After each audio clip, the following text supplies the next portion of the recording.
Good morning साथियों, Saraswati career point में आप सभी का स्वागत है। डेली करंट अफेयर्स हमारा डेली सीरीज। मुझे उम्मीद है आप लोगों को अच्छा लग रहा होगा, आप अपनी तैयारी को बेहतर बना रहे होंगे और आपके तैयारी में डेली करंट अफेयर बहुत महत्वपूर्ण पार्ट है, क्योंकि इसके साथ स्टैटिक और करंट अफेयर कहीं से भी पूछता है। सो चलिए शुरू करते हैं आज का करंट अफेयर। और इससे पहले अपने फ्रेंडों को शेयर करें और लाइक करें। इंटेल कंपनी के नए सीईओ कौन बने हैं? तो ये बने हैं पैट जेल्सिगर। पैट जेल्सिंगर बॉब स्वेन की जगह लेंगे। इंटेल अमेरिका की बहुराष्ट्रीय टेक्नोलॉजी कंपनी है। 18 जुलाई 1968 को स्थापना हुआ था। मुख्यालय कैलिफोर्निया यूएसए में है। अध्यक्ष ओमर इसराक और सीईओ है पैट जेल्सिंगर। कुछ अन्य महत्वपूर्ण कंपनियों के सीईओ के नाम: माइक्रोसॉफ्ट के सीईओ हैं सत्य नडेला। जूम ऐप के सीईओ हैं एरिक युआन। और गूगल के सीईओ हैं सुंदर पिचई। फेसबुक के सीईओ हैं मार्क जुकरबर्ग। विकिपीडिया के सीईओ हैं जिमी वेल्स। यूट्यूब के सीईओ हैं सुजेन बोजसिकी। एप्पल के सीईओ हैं टिम कुक। ट्विटर के सीईओ हैं जैक डॉर्से। और फ्लिपकार्ट के सीईओ हैं कल्याण कृष्णमूर्ति। व्हाट्सएप के सीईओ हैं जैन कॉम। 14 फरवरी से किस राज्य का प्रमुख त्योहार पोंगल शुरू हुआ है? माफ कीजिए, ये 14 जनवरी से है। ठीक है, मैं आपको यहाँ पर लिख देता हूँ 14 जैन। ठीक है, 14 जनवरी से है ये आपका। ठीक, 14 जनवरी से किस राज्य का प्रमुख त्योहार पोंगल शुरू हुआ है? तो ये पोंगल हुआ है तमिलनाडु का। ठीक, तो तमिलनाडु में देखें, भारत के अनेक राज्यों में मकर संक्रांति को अलग अलग रूपों में मनाया जाता है। दक्षिण भारत के राज्य केरल, कर्नाटक, तमिलनाडु, आंध्र प्रदेश में इस पर्व को पोंगल नाम से जाना जाता है। दक्षिण भारत में धान की फसल काटने या समेटने के बाद लोग खुशी प्रकट करते हैं और नई फसल के अच्छे होने की भगवान से प्रार्थना करते हैं। तमिल के लोग इस त्योहार को 4 दिन तक मनाते हैं। इस बार इस त्योहार को 14 जनवरी से शुरू हुआ, मतलब किया गया, और ये 17 जनवरी तक चलेगा। ठीक है, तो इस बार जो 14 जनवरी था, इसको उत्तर भारत में आपका मकर संक्रांति कहते हैं। ठीक, तमिलनाडु राजधानी चेन्नई। मुख्यमंत्री के पलानी स्वामी ऑल इंडिया अन्ना द्रविड़ मुन्नेत्र कड़गम पार्टी से हैं और गवर्नर हैं बनवारी लाल पुरोहित। मुख्य न्यायाधीश हैं संजीव बनर्जी। 3 पड़ोसी राज्य केरल, कर्नाटक, आंध्र प्रदेश। लोकसभा के 39, राज्यसभा के 18 और विधानसभा के 234 सीटें। अन्य राज्यों के त्योहार में देखते हैं तो केरल का प्रमुख त्योहार है ओणम। असम का प्रमुख त्योहार बिहू। पंजाब का प्रमुख त्योहार बैसाखी। सिक्किम का प्रमुख त्योहार लोसांग। बिहार का प्रमुख त्योहार छठ पूजा। तमिलनाडु का प्रमुख त्योहार पोंगल। महाराष्ट्र का प्रमुख त्योहार गुड़ी पड़वा। नागालैंड का राष्ट्रीय त्योहार हार्नबिल महोत्सव। लेह लद्दाख का प्रमुख त्योहार आदि महोत्सव। मिजोरम का प्रमुख त्योहार चपचारकूट महोत्सव। ठीक, किसने भारतीय सेना के साथ मिलकर भारत की पहली स्वदेशी मशीन पिस्टल एएसएमआई को विकसित किया है? तो ये डीआरडीओ ने। ठीक, रक्षा अनुसंधान और विकास संगठन डीआरडीओ ने भारतीय सेना के साथ मिलकर भारत की पहली स्वदेशी मशीन पिस्टल एएसएमआई विकसित की है। स्वदेशी रूप से विकसित यह मशीन पिस्टल रक्षा बलों द्वारा इस्तेमाल की जा रही है 9 मिमी पिस्टल की रिप्लेस करेंगी और इस मशीन पिस्टल को की फायरिंग रेंज 100 मीटर है। ठीक है, यानी ये पिस्टल 100 मीटर तक को फायर कर सकते हैं। DRDO defence research and development organisation, रक्षा अनुसंधान एवं विकास संगठन, स्थापना 1958 को हुआ था, 1958। मुख्यालय नई दिल्ली में। अध्यक्ष जी सतीश रेड्डी है। यूबीएस ने वित्त वर्ष 2020 से 21 में भारत की जीडीपी कितने प्रतिशत रहने का अनुमान लगाया है? तो ये 7.5% ऋणात्मक। ठीक, जीडीपी सकल घरेलू उत्पाद है। किसी भी निश्चित या किसी निश्चित वर्ष में किसी देश का जो समस्त उत्पादन होता है, चाहे सेवा, मूल्य आदि को मिलाकर, उसी को जीडीपी कहते हैं। यूबीएस इन्वेस्टमेंट बैंक ने मार्च में समाप्त होने वाले चालू वित्त वर्ष 2020-21 में भारतीय अर्थव्यवस्था के 7.5% नेगेटिव रहने का अनुमान जताया है। हालांकि यूबीएस ने वर्ष 2022 में भारतीय अर्थव्यवस्था के उभरकर 11.5% की दर से वृद्धि करने की संभावना जताई है। UBS union bank of Switzerland, ये स्विस बहुराष्ट्रीय निवेश बैंक और वित्तीय सेवा कंपनी है। मुख्यालय ज्यूरिख स्विट्जरलैंड में है और इसके सीईओ है राल्फ हेमर्स। किस राज्य की सरकार ने 1 लाख तक टैक्स वाले व्यापारियों के लिए टाइम सेटलमेंट ओटीएस योजना को शुरू किया है? तो ये पंजाब ने। ठीक, पंजाब कैबिनेट की बैठक में एक और अहम फैसला लेते हुए सी फार्म के लिए वन टाइम सेटलमेंट स्कीम को मंजूरी दे दी गई है। इस योजना के तहत 1 लाख रुपए तक टैक्स वाले व्यापारी को न तो ब्याज देना होगा न ही जुर्माना देना होगा और टैक्स में 90% तक की छूट मिलेगी। पंजाब राजधानी चंडीगढ़, स्थापना 1 नवंबर 1966 को। मुख्यमंत्री है कैप्टन अमरिंदर सिंह, ये कांग्रेस पार्टी से, और गवर्नर है विजेंद्र पाल सिंह बदनौर। 3 पड़ोसी राज्य हैं राजस्थान, हरियाणा, हिमाचल प्रदेश। राजकीय पशु काला हिरन ब्लैक बक, राजकीय पक्षी बाज, राजकीय वृक्ष शीशम इंडियन रोजवुड कहते हैं। एक पड़ोसी देश है पाकिस्तान। मुख्य न्यायाधीश है रविशंकर झा। लोकसभा 13, राज्यसभा 7 और विधानसभा के 117 सीट हैं। नीति आयोग ने किसके साथ मिलकर वोमेन एंटरप्राइनरशिप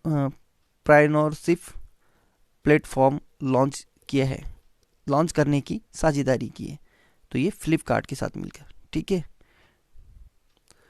वोमेन एंटरप्रेन्योरशिप प्लेटफॉर्म यानी WEP फ्लिपकार्ट ने शुरू किया। नीति आयोग और फ्लिपकार्ट ने एक महिला उद्यमी प्लेटफॉर्म लॉन्च करने के लिए हाथ मिलाया है। द वुमन एंटरप्रेन्योरशिप प्लेटफॉर्म एक एकीकृत एक्सेस पोर्टल है जो भारत के विभिन्न स्थानों पर रहने वाली महिलाओं को उनकी उद्यमशीलता की आकांक्षाओं को साफ करने के लिए एक साथ लाता है। NITI Aayog national information for transforming India, इसका फुल फॉर्म है राष्ट्रीय भारत परिवर्तन संस्थान। 1 जनवरी 2015 की स्थापना हुआ था। नई दिल्ली में मुख्यालय है। अध्यक्ष नरेंद्र मोदी।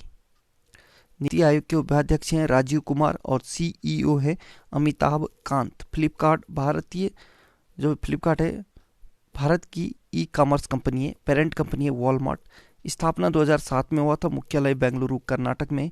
सीईओ है कल्याण कृष्ण मूर्ति। फ्लिपकार्ट के मालिक है सचिन बंसल और बिन्नी बंसल।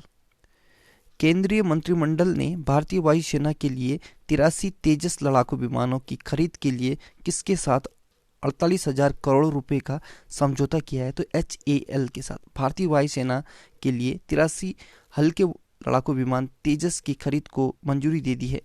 हिंदुस्तान एरोनॉटिक्स लिमिटेड यानी HAL से लगभग 48,000 करोड़ रुपए की लागत से ये विमान खरीदे जाएंगे। और प्रधानमंत्री नरेंद्र मोदी की अध्यक्षता में नई दिल्ली में हुई बैठक में विमान खरीद को अनुमति दी गई है। चीन के साथ बढ़ते तनाव के कारण भारतीय सेना की ताकत को बढ़ावा देने के लिए लड़ाकू विमानों की खरीद की गई है।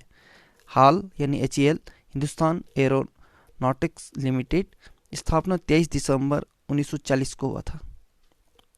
मुख्यालय बंगलुरु कर्नाटक में है। इसके MD और चेयरमैन हैं R माधवन।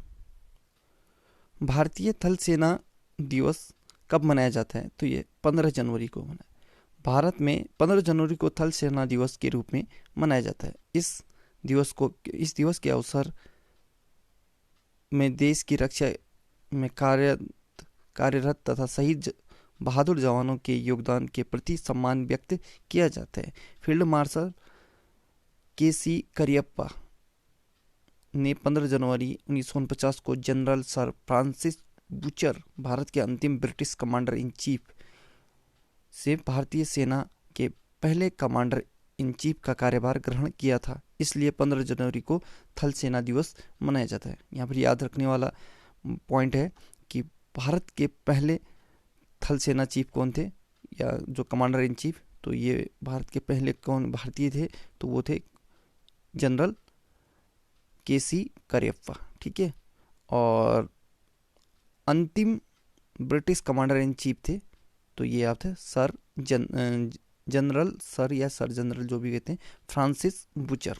ठीक है, और इन्होंने कार्यभार ग्रहण किया था 15 जनवरी 1949 को। ठीक, भारतीय थल सेना इंडियन आर्मी 1 अप्रैल 1895 को स्थापना हुआ था, मुख्यालय नई दिल्ली में है। नए थल सेना अध्यक्ष हैं वर्तमान में जनरल मनोज मुकुंद नरवाणे। कुछ अन्य सेनाओं के प्रमुखों के नाम देखें। चीफ ऑफ डिफेंस स्टाफ यानी CDS बिपिन रावत जी है। नए उपसेना प्रमुख हैं SK सैनी, वायुसेना के अध्यक्ष हैं RKS भदौरिया, नौसेना के अध्यक्ष हैं करमबीर सिंह, भारतीय तटरक्षक बल के अध्यक्ष हैं कृष्ण स्वामी नटराजन, राष्ट्रीय सुरक्षा गार्ड यानी NSG के महानिदेशक हैं सुजीत सिंह देसवाल, भारतीय रेलवे सुरक्षा बल यानी RPFS के महानिदेशक हैं अरुण कुमार, केंद्रीय औद्योगिक सुरक्षा बल यानी CISF के महानिदेशक हैं सुबोध कुमार जायसवाल, केंद्रीय रिजर्व पुलिस बल यानी CRPF के अध्यक्ष हैं आनंद प्रसाद माहेश्वरी, सशस्त्र सीमा बल SSB के महानिदेशक हैं कुमार राजेश चंद्र। किस देश की space agency JAXA S3 rocket को लॉन्च करेगी? जापान की। हाल ही में जापान की अंतरिक्ष एजेंसी JAXA ने S3 रॉकेट लॉन्च करने की घोषणा की है। जापान की स्पेस एजेंसी का नाम है जापान एरोस्पेस एक्सप्लोरेशन एजेंसी यानी JAXA।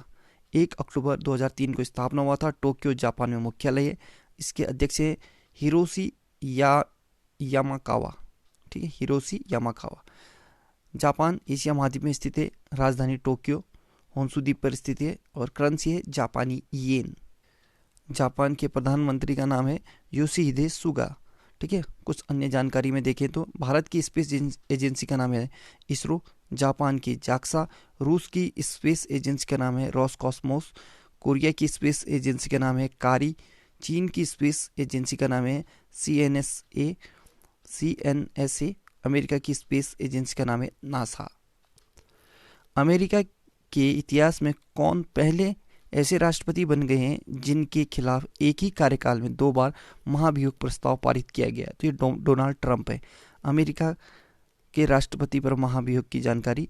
अमेरिका के संविधान का 25वां संशोधन उपराष्ट्रपति को यह अधिकार देता है कि यदि राष्ट्रपति अपने कर्तव्यों और उत्तरदायित्व का निर्वहन करने में नाकाम रहता है तो कैबिनेट की मंजूरी और सदन के 2/3 बहुमत के साथ राष्ट्रपति को पद से हटाकर सत्ता अपने हाथ में ले सकता है। कौन? उपराष्ट्रपति। ठीक है, भारतीय राष्ट्रपति पर महाभियोग की जानकारी। भारतीय संविधान के अनुच्छेद 61 में राष्ट्रपति पर महाभियोग के बारे में बताया गया है और अब तक भारत में किसी भी राष्ट्रपति पर महाभियोग नहीं लगा है। कायाकल्प पुरस्कार 2019-20 से किसे सम्मानित किया गया है? तो ये एम्स भुवनेश्वर को। कायाकल्प पुरस्कार की शुरुआत वर्ष 2015 में हुई थी। कायाकल्प पुरस्कार अपशिष्ट प्रबंधन, अस्पताल का रखरखाव, स्वच्छता, संक्रमण नियंत्रण, स्वच्छता को बढ़ावा देने के आधार पर दिया जाता है। भुवनेश्वर स्थित अखिल भारतीय आयुर्विज्ञान संस्थान यानी एम्स ने तीसरी बार कायाकल्प पुरस्कार योजना को जीतकर स्वच्छता स्वास्थ्य को बढ़ावा देने के लिए कायाकल्प पुरस्कार जीता है। इस संस्थान को लगातार तीसरे वर्ष स्वच्छता के लिए B श्रेणी के तहत सर्वश्रेष्ठ केंद्रीय सरकारी अस्पताल के रूप में चुना गया है। नोमुरा ने वित्तीय वर्ष 2020-21 में भारत की GDP में कितने प्रतिशत गिरावट का अनुमान लगाया? तो 6.7%। नोमुरा ने चालू वित्तीय वर्ष 2020-21 के लिए भारत की GDP पूर्वानुमान को संशोधित कर 6.7% नेगेटिव रहने की उम्मीद जताई है। इसके अलावा नोमुरा ने वित्तीय वर्ष 2021-22 में भारत की GDP 13.5% की दर से वृद्धि करने का अनुमान लगाया। नोमुरा जापान की फाइनेंशियल कंपनी है। 25 दिसंबर 1925 को स्थापना हुआ था, मुख्यालय टोक्यो जापान में। CEO है कोजी नगाई और संस्थापक है टोकुशिची नोमुरा। तो साथियों, आज का करंट अफेयर यहीं पे समाप्त होता है। जाते जाते एक खबर, भारत में सबसे पहले जनता कर्फ्यू जिसे हम लॉकडाउन कहते हैं कब लगा था? तो ये 22 मार्च 2020 को।